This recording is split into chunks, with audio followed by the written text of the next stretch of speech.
ఈ అర్ధరాత్రి 2 గంటలు భారతదేశపు కాలమాన ప్రకారం ట్రంప్ ఏం చేస్తాడు? భారత్ మీద భారీగా వేస్తానంటున్నాడు. సంచలనమైన ప్రకటనలు రాబోతున్నాయి అన్నటువంటిది అమెరికా కూడా చెప్తుంది. ఇప్పటికి 25% టారిఫ్లు వేసాడు.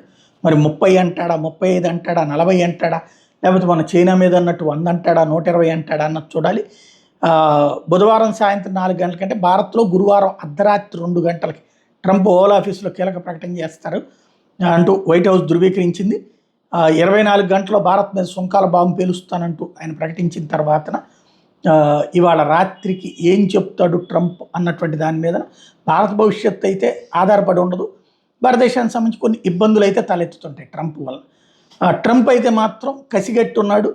రష్యా దగ్గర నుంచి మనల్ని ఉన్న ఫలంగా యువతలకు లాగాలన్నటువంటి ప్రయత్నం అయితే చేస్తున్నాడు. అందుకనే ఇక ఇది రాహుల్ గాంధీ లాంటి వాళ్ళు ఎద్దేవా చేయడం మిగించేశారు. అమెరికాలో అదానీ మీద విచారణ జరుగుతుంది కాబట్టి టారిఫ్ల మీద ట్రంప్ పదే బెదిరింపులకు పాల్పడిన మోడీ మౌనంగా ఉంటున్నారంటూ పనికి మాలినటువంటి వివరణలు ఇవ్వడం ఈయనకి మాత్రమే జరుగుతుంది. అదానీలు అంబానీలకు పెడుతున్నారు అన్నటువంటిది. ఇలాంటి దిక్కుమాలినటువంటి ప్రతిపక్ష నాయకులు ఉన్నంత వరకు భారతదేశం భవిష్యత్తుకే ప్రమాదకరం.